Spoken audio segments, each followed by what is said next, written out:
Good afternoon to everybody who's just joining our room. Apologies for a minute or two late in opening up. We'll just give it a minute or two, let everybody settle down. Hope everybody's ready with their coffee, waiting to hear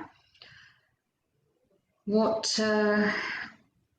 I'm sure will be a very interesting insight today.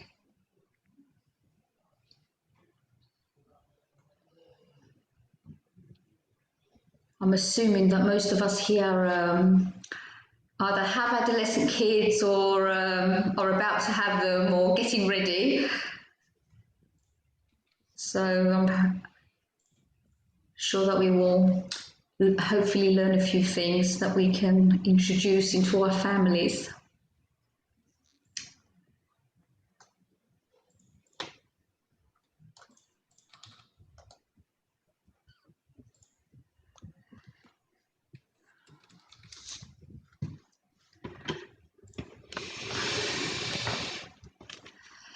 So, a very good afternoon and welcome to today's webinar. Welcome back to those of you that are joining us yet again, and welcome to some of our newcomers. It's lovely to see you here again and to welcome you to today, which is actually our final webinar in our current series, where of course we've been looking at the various aspects of our well-being. We've had the opportunity to look at our physical well-being. We've had a little look at setting our fitness goals, our nutrition. We've also had a look at how we can alleviate some of the financial stress by perhaps knowing how to do some of our personal budgeting. And of course, last week we started to have a little look at our more kind of emotional and social well-being. We addressed the homework balance, and we also heard about what is optimism. And of course, there we looked at how with a different way of looking at things, so we can often really help ourselves and our well-being. And of course, for our last topic today, we're going to be having a look at raising adolescents, and a lovely title that our presenter chose, which I liked: transforming conflict into opportunities to connect. Conflict, of course, is part of the territory, so we need to find the ways how we can use that to connect with people and our teenagers. So for any newcomers who don't know me, my name is Sophie Kiriakou, and also we're here with us today, we have Joanna Vrioni. Hello everyone. And of course, we're part of the team here at the EIMF, where we work with mainly with professionals, although of course in the last month we've been working with people of not just professionals, but everybody, those of you at home, those of you across the world, across the globe. But most of you will know us, of course, for our expertise in providing professional training, preparation course for professional exams, training in our what I call our softer skills, looking how we manage our people, how we use emotional intelligence to better manage our teams, and generally how we can improve our effectiveness in the workplace. We do have a strong specialization on topics like financial regulation, banking sector, legal, accounting, just to mention a few of the areas of expertise. Our courses are delivered in many ways and forms. Of course, in the last year and a half, we've worked mainly through live online. We do e-learning, and hopefully soon we will be able to come back to our classrooms. Those of you that do know us, you will know that we're kind of very strong believers in learning and development. So we're here not only to provide our courses, but also to provide you with some advice. Perhaps you need some direction. We work with school leavers, college leavers, to just kind of provide some assistance in helping them make some choices for their future. So please do feel free to get in touch with us at any moment in time if you need to. Now, before looking at our topic for today, a quick mention that, of course, we want to answer your questions today. If you have got questions, we can address them as we go along. We can address them at the end through the Q&A section. You can use the hand at any moment in time during the presentation, and we will see you and allow you to speak. So think of your questions, put them down, and we will address them at some moment in time. As I said at the beginning, we are, I think, quite a few of us very eager to hear insights today. So it is with great pleasure that I introduce today's presenter, who is Professor Anastasio. Having gained his PhD in counseling psychology from the University of Pittsburgh in the USA, Andreas actually remained in the US for a number of years, gaining invaluable experience, and later he joined Mary Baldwin University as an associate professor. Since returning to Cyprus about 10 years ago, I think Andreas came back, he has been an associate professor of psychology at the University of Nicosia, where he also served as chair of the social sciences department and has also served as board member of the Cyprus Psychological Association.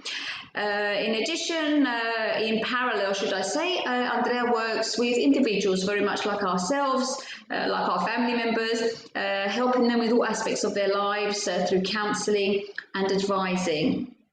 So today, without any further ado, I'm going to move on to Andreas to hear what he has. Andrea, welcome, and let's hear what you have to share with us today. Thank you, Sophie, for your introduction. Hi, everyone. It's great for me to be here. I'm going to share some of my experiences as a psychologist, where and in this presentation, I'm going to integrate theory, research, and practice, because a lot of the things that I'm going to present to you today are also based on my experience as a psychologist, talking to parents as well as adolescents. One thing that is always very interesting is that with kids or adolescents, I always first want to see the parents. And when the parents come, the overwhelming majority of times, the intervention is actually done on the parental level, not necessarily the kids. My approach is also a little bit like a systemic approach, in the sense that I want to first see the parents to make sure that the environment where development takes place is a healthy one. Sometimes parents will, bring me their kids thinking that my responsibility is now absolved because now you are going to take care of my kid. Well, not necessarily. And I always joke with them and I always tell them, and part of my job is to actually make life a bit more difficult for you. So let's see a little bit today, and today we will just be scratching the surface. What does it mean raising adolescents? The term adolescence was coined by G. Stanley Hall in 1904 when he wrote a book entitled Adolescence. And because of socio-historical events, adolescence became a very distinct period in someone's life. And we typically see it as a time of, the hormones raging, as a time of storm and stress that is associated with, that can be associated rather with a tumultuous time. Now, we need to bring adolescents today, and today adolescents are going through some very time-specific challenges, as well as parents. And as a parent of two 11-and-a-half-year-olds, two twin boys, I'm getting ready, or my wife and I are getting ready for adolescence, and I don't think that my training in psychology has prepared us enough to handle the challenges, because each challenge is actually different. Now, let's start with the purpose of parenting. What's our purpose? Prepare children for independence, to be happy, and to be ready. Oh, sorry, I misspelled that. To be ready to leave the family nest with roots. It's this idea of roots and wings. Yeah, we want our kids to be ready and look forward to leaving the home. But in adolescent psychology, we always talk about roots and wings It's the idea that I have such secure roots with my parents, okay, in my home, that physical and emotional environment, my roots are so deep that allow me to freely fly away from my home and have a good time and explore my identity, and then always want to come back with a great deal of nostalgia. Okay, so that's one of the purposes of parents, to establish roots and wings. Also, who they are as adolescents will not necessarily be who they will be as adults, will not reflect necessarily who they will be as adults. Okay, another very important point to make. And also something that is very important is to not focus on the small stuff and lose track of the bigger picture and purpose. Okay, one mistake that we tend to make as parents all the time, I mean, you can make a list, especially for those of us who are parents of kids who are about to become adolescents or adolescents. We can make a list of all the things we keep telling them all the time. You need to do this, you need to do that, you didn't do this, you didn't do that. Oh my God, it's a long list. Well, I mean, we might get lost in that list. Okay, and what happens is that we focus so much on the small stuff, and kids and adolescents can be overwhelmed by the sheer number of things they have in their mind that they have to do. The way that we interpret that is that, oh, they're ignoring us, they're not listening to us. Not necessarily. Okay, let's look at the bigger picture. Okay, and our purpose. Let's not lose track of that. Now, consequence of parenting styles, and later on we're going to talk in greater detail about parenting styles. Number one, parents must be predictable. In other words, our kids must not wonder about us. There has to be that positive predictability. They must not wonder how we're going to respond to them. And of course, I'm talking about being positive. Okay, I mean, because you can have parents that are predictably unpredictable, and we don't want that. Okay, we want parenting to be very predictable. We don't want anyone to wonder about us. Whenever we have a relationship where we wonder how the other person feels, thinks, and acts, it's extremely toxic and stressful for the relationship. And it is not just about parents. It's about, in general, all the relationships that we have, romantic relationships. Whenever we wonder about how or how he or she thinks and feels and behaves, it's extremely toxic. So we want to be very predictable to our kids. I said to my students at the university, I want to be predictable. I don't want you to wonder about me, how I'm going to respond to you. Okay. Now, being predictable doesn't mean boring. It doesn't mean that you cannot also be spontaneous. Okay. They are not mutually exclusive. We must communicate to our kids that we are on the same team. Sorry, I have some typos. We have to communicate to our kids that we are on the same team. Okay, they must not perceive us as being adversarial, as being the ones who always say no. Okay, and what is very important is to avoid lecturing them. Whenever we get into lecture mode, communication breaks down. Okay, whenever we give those pep talks, communication breaks down. I mean, imagine someone who comes and always wants to tell you, to give you a pep talk, to lecture you. Okay, immediately we get into a defensive mode. Okay, the challenge for us parents is not necessarily to lecture our kids, but to actually listen to our kids. That constructs the context within which to express how we feel to our kids. Okay, when we lecture them, although the spirit with which we do it might be a very positive, a very good, a very loving one, it's actually ineffective. Okay. Now, common challenges of today's adolescents. Okay, self-esteem and body image. Okay, very, very, very big. Okay, how do I feel about myself? Okay, what research shows is that when children reach adolescence, the experience of all the body changes that take place is much more positive for boys than girls. Okay, because boys will begin to lose baby fats, and they will now begin to have muscle. Okay, and wow, they feel very, very good about it. There is a great Norman Rockwell painting depicting this little boy who has just become an adolescent, and he's holding these small weights and he's admiring himself in the mirror. Okay. Girls, on the other hand, they tend to be much more conscious of the physical changes, because baby fat is replaced by female fat. Let's put it this way. Okay. And it's almost like they're moving away from what is culturally ideal. One thing that is very important is the way that we talk about our body and about food and home. Okay, it's very important to talk about being healthy and being essentially being healthy, eating healthy, exercise. Okay, as opposed to you know what, you need to be careful, you're putting on weight. Or even worse, oh my God, I need to diet. I feel like I'm gonna put on weight. Okay, this is extremely ineffective and a great way to lower someone's self-esteem, and by focusing on the body image. The other thing that happens during adolescence is a period that's called Adolescent Ecocentrism, and it's manifested in two ways.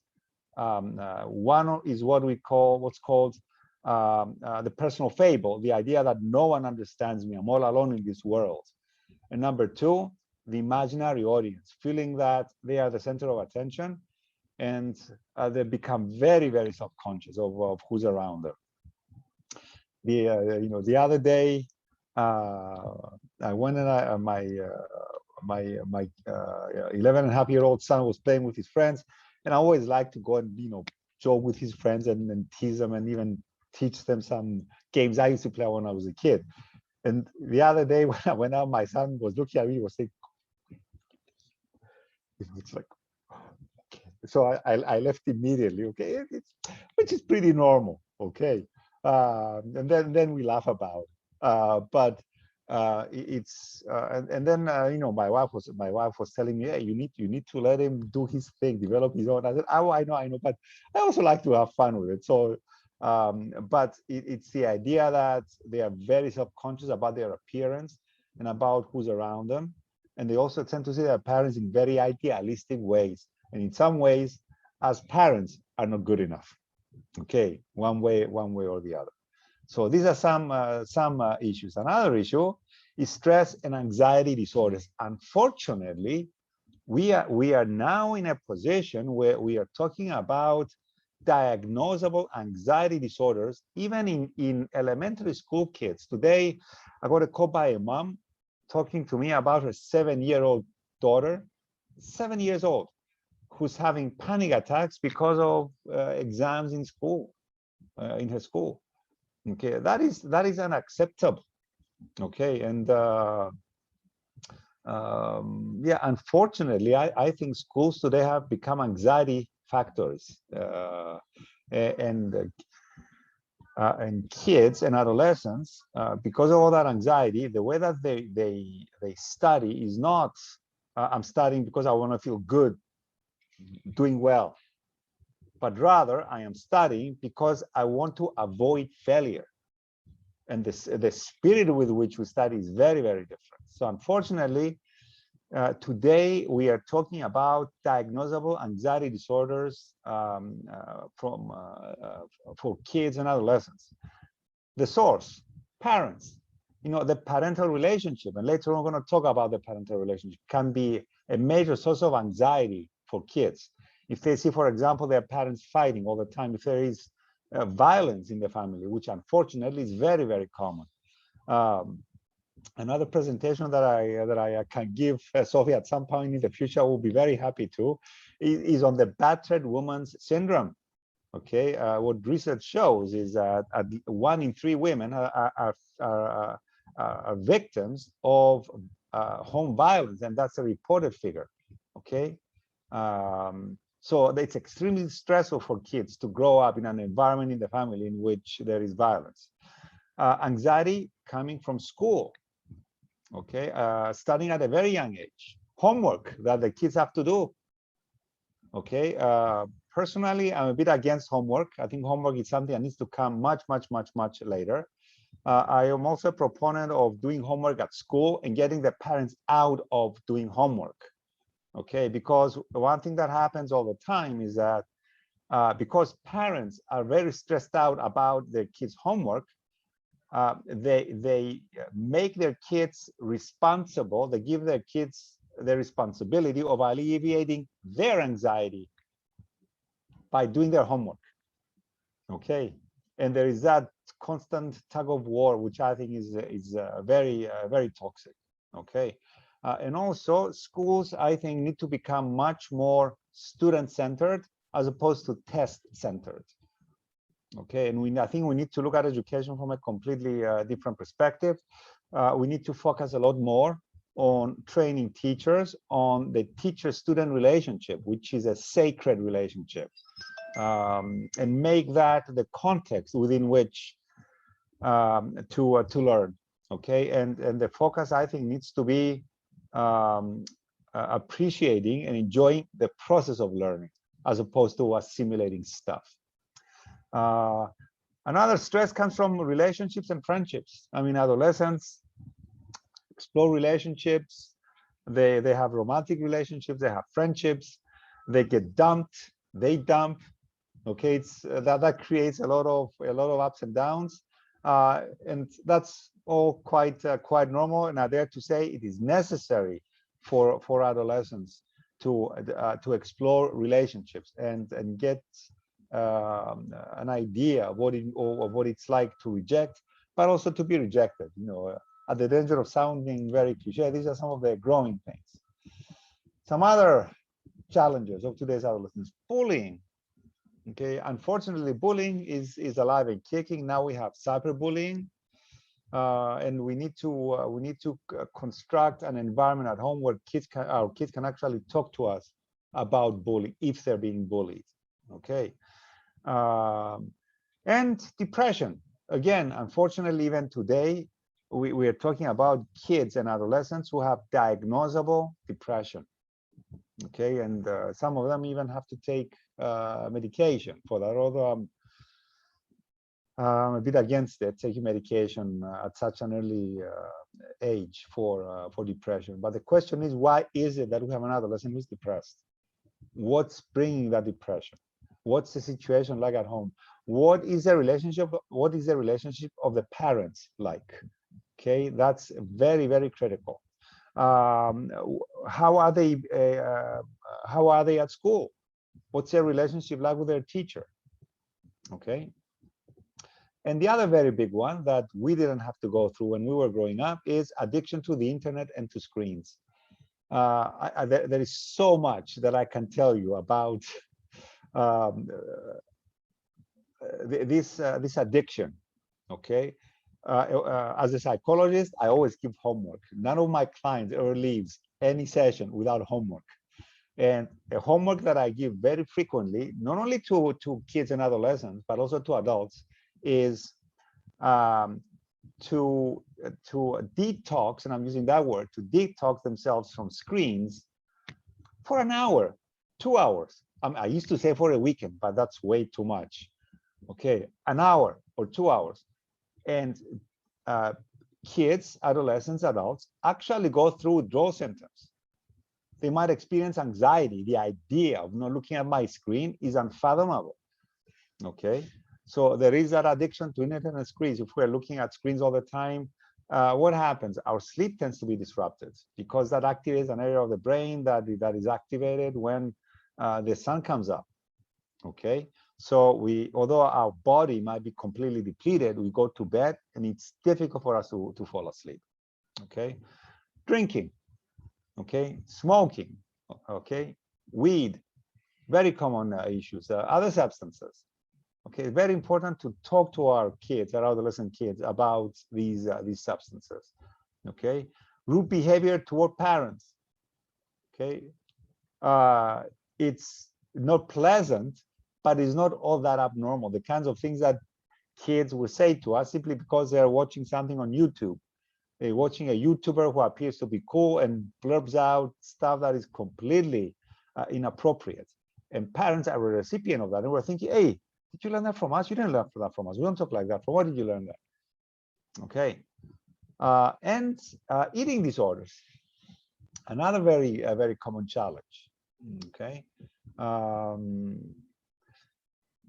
That is why it's very important for parents to learn how to talk to their kids about food, their relationship with food. Okay, parents need to see what is my relationship with food. How do I talk about food? How do I talk about my body? Okay, now our kids will talk also to their peers about body image and food. They're also influenced by what they're watching on online or on TV. Okay, so the parents are not the only influence on their kids, but something we definitely need to look at. And this takes us to parenting styles. Okay, and I want us to, for us parents, I want us to think what is my parenting style. Okay, now this research was conducted in the 1970s and 80s by Aunt Baumrind, and she came up with these 4 main parenting styles along two main dimensions: how controlling or demanding parents are. The other dimension is how emotionally close they are to their kids, supportive or unsupportive. And you have these 4 major parenting styles. For example, there are parents that are unsupportive, okay, and undemanding, okay. So this is a parent that exerts no control on their kids and emotionally is absent, okay. This is called permissive neglectful, okay, rejecting, neglecting parenting style. The relationship is rejecting or neglecting, the parent is uninvolved. These kids typically grow up and have they're drifters, okay, and very vulnerable to joining extremist groups, actually. The other type of parenting style that we have is the parent that is emotionally close and supportive to his or her kids, but doesn't exert any control, okay. It's not demanding, okay. The parent expects little of the child, okay. This is called permissive indulgent parenting, okay. Relationship is indulgent, low in control attempts. So it's like, Mom, Dad, I want to have an iPhone 10. I'm talking about a 10-year-old, 20. Okay. Sure, my son, let me give it to you. Or I want to have ice cream before eating. Okay, here, take it. Okay. This type of parenting can also be the result of if the child goes through some hardship, like could be divorce, for example. It's not uncommon for both parents to spoil the kid rotten. They might be very close to the kid, but still spoil the kid. These kids typically grow up having significant problems with self-control, always wanting stuff, okay? And the other thing that might happen is that in relationships, they might be a bit narcissistic, okay? Then we go to the next parenting style, the authoritarian parenting. The authoritarian parent is emotionally absent, but likes to exert absolute control on the kid. It's my way or the highway, okay? So the relationship is controlling. That parent is very assertive. Communication is one way. I'm going to tell you what is right and what is wrong. I'm going to tell you who you are, okay? And I'm not going to listen to you. I'm a very, very bad listener to you. I'm hypercritical, and you know what? You are never good enough, okay? Mom, Dad, look, I got 97% on my exam. Huh? How come you didn't get 100? You lost 3 points. How come? Oh, you know what? You're careless. You could have gotten 100, okay? As opposed to, wow, that's fantastic. I'm really, really proud of you. 97 is a pretty good grade, okay? It's a parent that will communicate to the kid not unconditional love, but conditions of worth. For me to accept you, you need to do this, this, this, and this. And even then, I'm not completely there for you. This is also the parent that tends to be, that can be physically punitive, extremely judgmental and critical, okay? And these kids typically grow up having a lot of fear and anger in them, a lot of self-doubt, okay? If you're, especially if you're a woman, you will have a lot of self-doubt. If you're a man, you might grow up and be the same model, get into a relationship and you become the abuser, okay? Very common.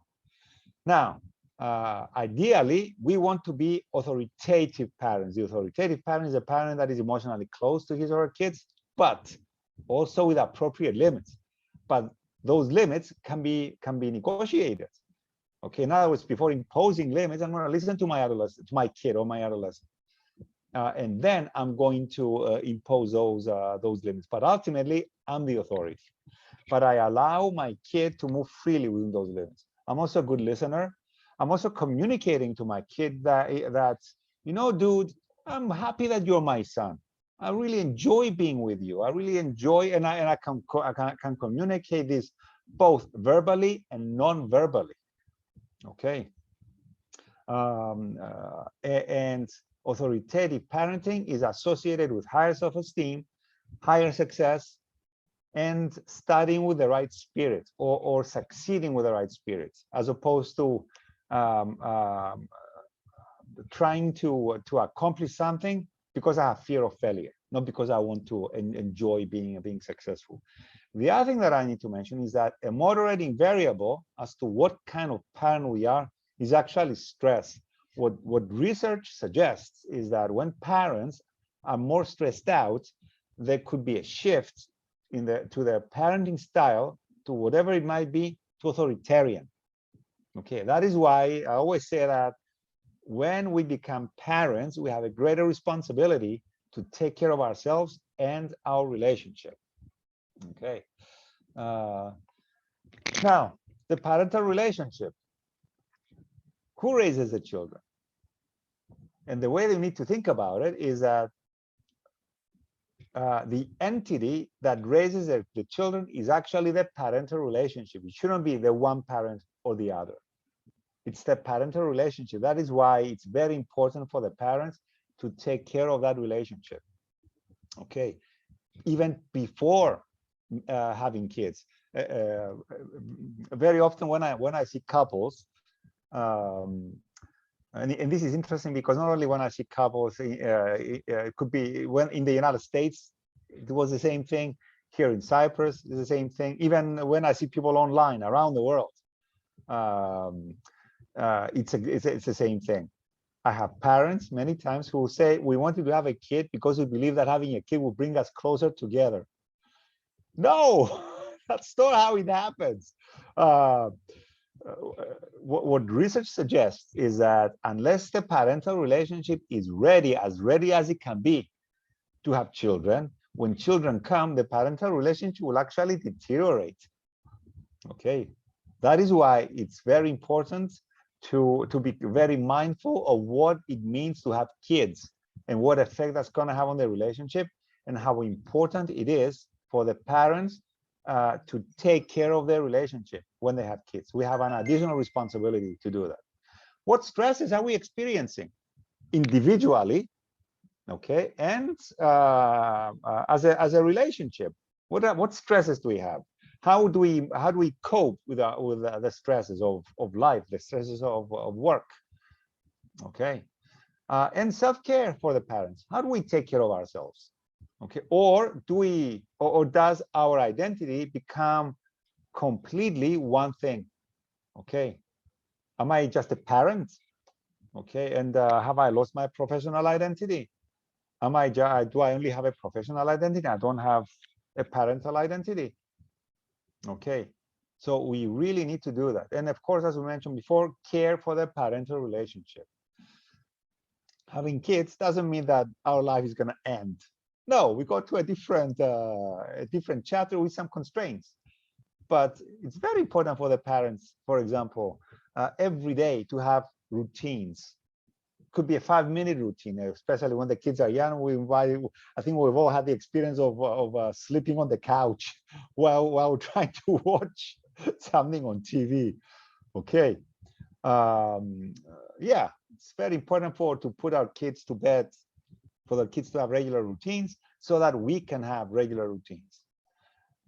We also have single parent families that have additional stresses, and again, what research shows is that it might be better for kids to grow up in a single parent household, in a harmonious environment, than grow up in a quote unquote intact environment where the parents are physically together, but there is a lot of conflict. Okay, so the better predictor as to how well adjusted kids are is not necessarily whether the parents are together or not, but rather the presence or absence of conflict within the relationship. That is why many times when people say, "Oh, I want to stay in this relationship for the sake of my kids," let me give you the translation for that. Typically, what they say, "I'm so scared to venture out by myself that I'm using this understandable, valid excuse so that I'm not going to embrace the discomfort and pain of exiting this relationship." Okay, this is typically when you examine it a bit more, this is typically what happens. Okay, the other point that I want to make about single parent families is that still, even with single parent families, ideally it's the parental relationship that will continue to raise the children.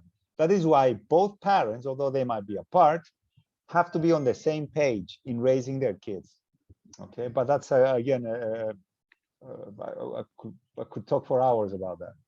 Interventions, what can we do? Number one, empathy. You will always hear me talk about empathy. I've reached a point in my life at which I really believe that in any kind of relationship, unless we have empathy, we don't really have a relationship. We might have the illusion of a relationship. So it's very important to communicate to our kids empathy, emotional, I feel for you, cognitive, I understand you, behavioral, I do things for you, I do things that you need. And also, I know what kind of love you need. Establish meaningful connections with adolescents. Okay, hone your listening skills. Am I a good listener to my children? Okay, do I really listen to my kids? Usually, we ask our kids to listen to us. Don't know if any one of you knows Cat Stevens, but who's actually half a Cypriot. And last week I met someone who, one of his relatives in Cyprus, just a very random, interesting person. But there is a great song, Father and Son, that he sings. Actually play that song on my guitar for my sons. But there is a very interesting lyric that says, "From the moment I was born, I was ordered to listen. Now there is a way, and I know that I have to go away. I know I have to go." We always tell our kids to listen to us, but what we fail to see is for us to be good listeners to our kids. So, am I a good listener to my children? What's it like for my kids to have me as a dad? Okay. Speak at low volume. Okay, it's very easy for us. These all behaviors have become very automatic. We just lose it. It's very easy for us to do that. And of course, immediately that elicits another automatic response from our kids. But if we speak at low volume, we're actually more likely to be heard. Okay. Establish family routines, very important. What kind of routines do we do as a family? What do we like? And it has to be a routine that we all like. Okay, what do we do? Every Friday we order pizza and we watch Flash. Okay, every Sunday we go to the beach. Every day we sit down, we have a meal together and talk about stuff, or we play board games. Or we go for walks, or it's very important for the family to find routines that everybody likes, things that everybody is looking forward to, as opposed to, I really don't want to do that, but I have to do it because everyone else wants to do it. No.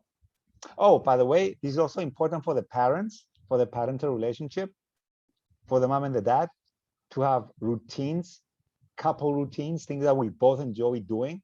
Okay. So, and acknowledge how oppressive homework can be. It's okay to say to our kids, son, my God, I know that you hate doing homework.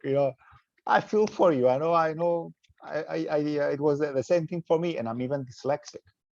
Okay, so it was very hard for me to do homework. Yeah, I can see how oppressive it can be. So maybe we can do it together. Let's make it fun. Okay, as fun as it can be.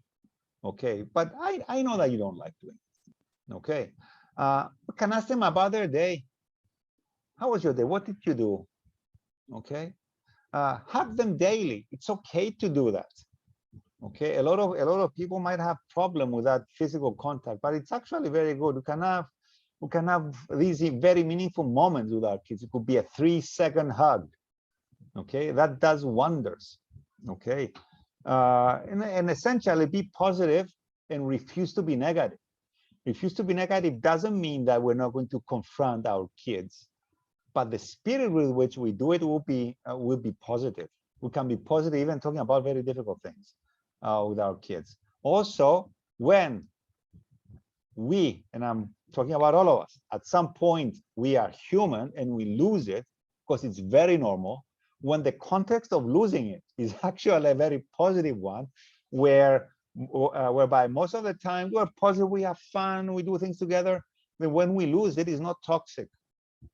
Okay, we don't do no major damage is done. Send a positive message, and we can send them a text message, for example, with something nice. Exercise together. You know, exercise is a fantastic thing to bond with someone else. Throw a party for a few friends. Watch a movie or a series together.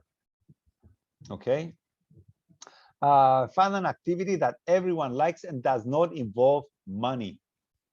Okay, that is very important. A lot of kids today, especially first world kids, expect to do things that involve money. Okay. Do things that are out in nature. Okay, those are the things that kids actually remember the most, not things that we have to have money and buy things here and there. Okay, of course we're going to do that sometimes, but we need to have those activities that are appreciated, that don't involve spending money. We can ask our kids to teach us something. Okay, very recently I got a lesson on Minecraft. Okay. Okay, great. And the other thing that is important is not to make comparisons with siblings or any other kid, whether it's relative or other school kid. Do not deprive them of their freedom. Okay, it's very important to allow our kids, our adolescents, to explore their identity. There is a theory of development by Erik Erikson, I think a great Swedish developmental psychologist. And what he's suggesting is that adolescence is a time of exploration. And it's very important for parents to allow for that exploration of their identity, okay, as opposed to imposing an identity on them. The parenting style that will impose an identity on an adolescent is authoritarian. We want to be authoritative parents, be emotionally close with limits, but allow our kids to explore their identity, who they are, what they like, what they don't like, okay, and be next to it. The other thing that is very important is tech curfew. Okay, we need to have limits when it comes to technology, tablets, computers, okay, telephones. Okay, a lot of adolescents right now really don't know how to communicate face to face. I find myself many times as a psychologist doing a bit of coaching to 20-year-olds, 21-year-olds, 22-year-olds who don't know how to ask someone out. They know how to send a message, but they don't know how to interact face to face. So we do a lot of role play. Okay, when they make mistakes, first listen to them. Don't rush to judge them. Don't rush to criticize them. Constant criticism destroys relationships. Okay, and not just parent-adolescent relationship, but also romantic relationships. The #1 reason why relationships break down is actually criticism. We also need to give them evidence-based substantial praise. We can praise them for something, but something that is substantial, something that when we have evidence. Otherwise, our kid is going to come and say, oh, you're saying that because you're my parent. No, I'm saying that because you did this. Okay, I'm not just saying that out to you. And also remember the other day when, you know, you screwed up, you know, I listened to you, but, you know, I also, you know, told you that there are better ways of doing things. Okay. So now I'm telling you that I'm praising you, not because because I'm your parent as well. It's also my job to give you praise because I'm your parent, but it's also my job to give you substantial base and also give unconditional love. Our kids, our adolescents must not wonder about our affection to them. It has to be unconditional. They must also, ideally, they must not wonder about the security and quality of the parental relationship. The parents need to give to each other unconditional love. It's okay for parents to hug and kiss and do PDAs in front of the kids. And it's also okay for the parents to have a disagreement in front of the kids, as long as it's not, out of control, and as long as it's, low-level disagreement, but they also make up in front of their kids. Okay, it's a good thing. We're actually showing to our children, our adolescent kids, what a realistic parental relationship is like. Then can we have a small interruption here? Sorry, we have a question? Yeah, we're going to interrupt you here. Yes. To touch on a point that I think was in your previous slide, where you mentioned about the importance of continuing to talk to our adolescents and to hug our adolescents. Yes.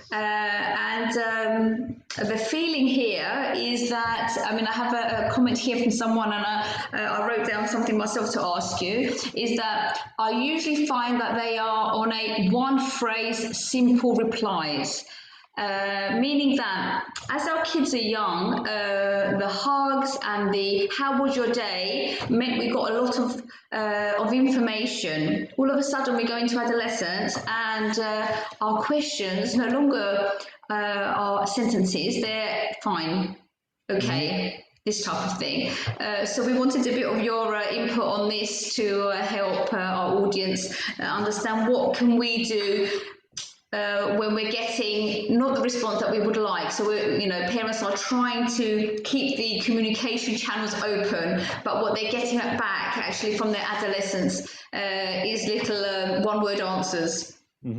Well, we need to think about it as, well, first of all, they're gonna get big. It's like, oh, you're gonna hug me? Oh, yeah, I'm fine. Okay, you know what? Yeah, that's normal. We're not going to, oh my God, how come you're not hugging me? You're not behaving as predicted. No, but we will always find that window of opportunity when they're going to be more receptive to that.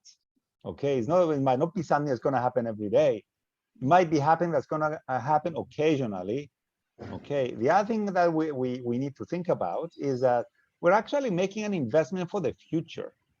Okay, for the following day, for the following month, for next year, for years from now, because kids will remember that, and at some point they will come and they might want to hug us. My other suggestion is that this is something that needs to start from an early age. We don't wait till they become adolescents to do that. Okay, and sometimes I joke with my sons because now they're pre-adult. Actually, I think one of them is definitely adolescent, and I tell them, hey, dudes, when you grow older, are you gonna still let me tuck you in bed? Are you gonna still let me hug you, or are you gonna just kick me away and say, oh, Dad, move away? Okay, okay. Some of them tell, no, we will. Okay, good. So maybe one answer to the question is to do with the timing of maybe when you ask your questions. And just to add to answer one of our questions,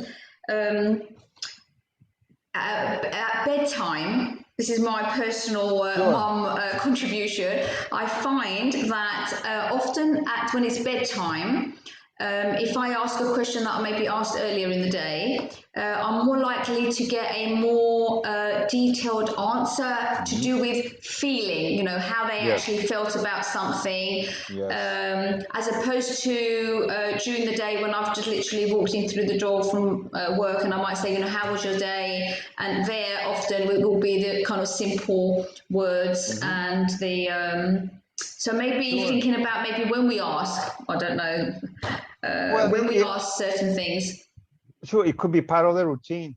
Okay, this could be part of the routines, and also these need to be, for this to work, they have to be within the context of overall a very positive household atmosphere, Yeah, of and course. overall very positive relationships. Okay, if there is toxicity, these things are not going to work. So we go back to the quality of the parental relationship, the quality of the relationship with each parent to each and every kid. And also, you know, maybe and also if it's something that starts from childhood, it can carry through adolescence. Okay, but it might not work every single time. Okay, so that is why we must not take it personally, which is another thing. Oh, sorry, I made another typo. Sorry, I make typos. I'm dyslexic too. So we have to be parents and friends, but ultimately we are the authority. Spend time together one-on-one. Very important to do this from childhood and get to know them. Okay, our kids want to be known, and we also need to want to be known to them. Maintain high standards and also trust our kids. Okay, have screen-free family meals. This is terribly important.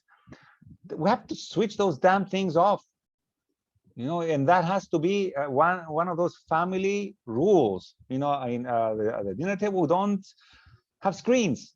Okay, we talk to each other and maintain good communication. Good communication will not always be there, but we need to have the potential for good communication. Okay, encourage self-care of adolescents. Okay, if we raise them with fear of punishment, they're going to lie to us more to protect themselves. Okay, and also every mistake is an opportunity to connect. When our kids, our adolescents make a mistake, they're vulnerable. So we have greater responsibility to protect them from our wrath, from our anger. We have to see it from their perspective. We go back to this idea of empathy. Do not humiliate, okay? Because we have, as parents, we have a lot of power over our kids. Communicate unconditional love and also ask this question to ourselves. What's it like for my kid to have me as a parent? And let me end with this quote. Our aim is not to prove that we are right and make our kids admit they're wrong. Our goal is to connect emotionally with them. That is number one goal, and that constructs the context for successing whatever it is they want to do. Okay, because sometimes we want them to admit that they're wrong. Okay, I admit my mistakes. That's humiliating. What does that mean? I mean, that takes us nowhere. Okay, I dare to say that is even toxic and counterproductive. Okay, so again, I just skimmed. I think we just skimmed the surface. I'm ending with a beautiful painting by Edvard Munch, which I like a lot. It's called Sunrise, and I'm open to any questions that anyone might have. Thank you, Andrea, for that. That was an interesting point made at the end, actually, because I'm imagining that by that time they already know they've made a mistake. So I guess by forcing them to actually admit or reinforce, yes, I made a mistake, I will agree with you there that it has absolutely no purpose at that stage. Mm-hmm. So a very interesting point there. So any questions, please write them quickly in the chat.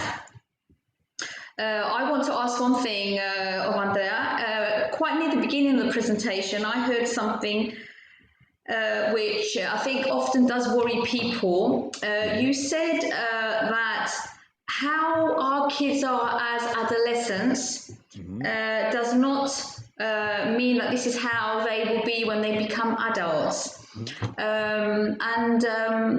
I thought this was very interesting from the point of view that when our kids do things as adolescents, even before they're adolescents, that we may perhaps think, that's not a nice thing to do, or that's not a nice thing. I think we do often worry, oh my God, is he going to become a selfish adult? Is he going to be a human being who does this, or is he going to do that? I know I do it, that's why I'm saying it. Well, welcome to the club. So that was very interesting to hear that, and I'm wondering if you had anything else to add on that, as to how can we as parents think, okay, so they're acting selfishly, but that doesn't mean, it could even be amongst themselves, because often I think within siblings, and I've got 2 boys as well, so I see it a lot, and I think, oh my God, that's not a nice way to be to a brother.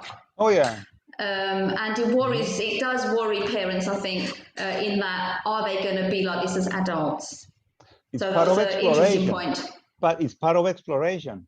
Exploring during adolescence, you're exploring possible selves. There is this self, this self, this self, and I'm exploring and finding out what I like and what I don't like.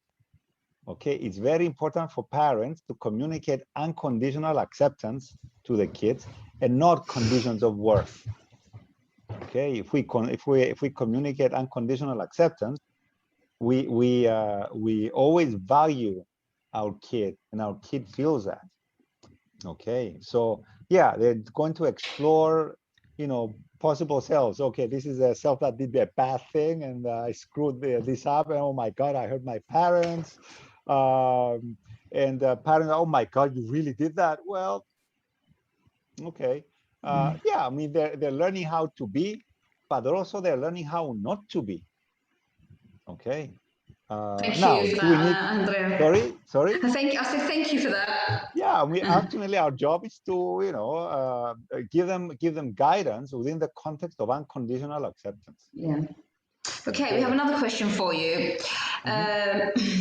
What is the best way to unspoil a spoiled kid after a divorce?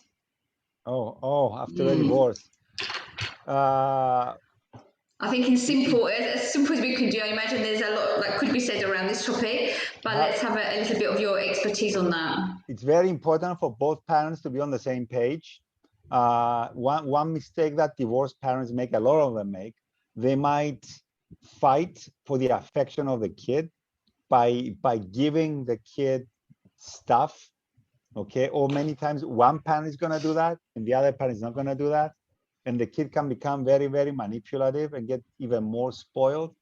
I would say one of the best things to do is to spend one-on-one time. Now, let me just give a parenthesis. We don't have control over what the other parent does. We only have control what we do with our kid. And ideally, we need to find routines that don't involve stuff. Okay, that don't involve buying things. Okay, essentially, those are the kinds of things that kids need. Spend time, one-on-one time, and help the child understand what success is. Okay, and success is not necessarily having stuff. Okay. So basically there, I guess the parent who is not the one spoiling, again, will look at the more communicative way. So that slowly the adolescent actually can distinguish for themselves what it means to have things, perhaps from one parent, but from the other parent, I've got the emotional side, the emotional support. Bravo. The other thing I need to mention, the other thing I need to mention is that it's not something that's gonna happen overnight. No. It can be very disheartening for the parents who wants to get close and unspoil a very spoiled kid. It's going to take time. So we have to get used to failures, within quotes. Although it's not a failure, it's more like we need to think about it as investment for the future. I'm doing all my efforts, I'm doing all that I'm supposed to do to connect with my kid, but it's not going to happen the way that I want it to happen tomorrow. I might get a lot of rejection before I get there, but you know what? You will get there. I always say one phrase that I always say that it has been good for me. I always say, I refuse to have unhealthy interactions with anybody, whether it's my wife, my kid, my colleague, my whoever. Okay. And what needs to guide us is our conceptualization of what it means to be healthy and what a healthy relationship is with our child. We need to conceptualize that and stick to that, and ultimately it will work. So persevere with the correct way of doing things and using open channels of communication. Yes, I and guess always, is the answer to our listener on that one. Yeah, and be good listeners. Don't come up with rational arguments as to why someone needs to feel a particular way. It never works. It's like I'm telling you, don't stress out. Wow, my stress is gone. Thank you so much. How come I didn't think about it?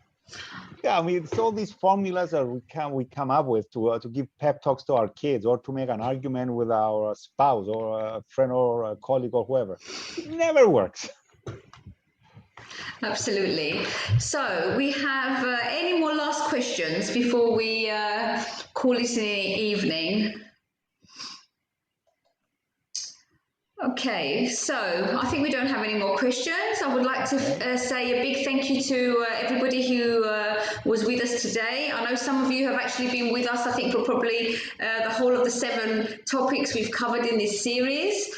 So thank you very much for joining us. A big thank you to Andreas again for joining us for his second presentation. And watch this space for the future. From our side, we've enjoyed doing some different type of topics with you all. Feel free to get in touch, make suggestions, and we hope to be in a position to put something together for you again in the future. Thank you very much to everybody, and a very good night. Right. Bye, everyone. Thank you. Bye-bye.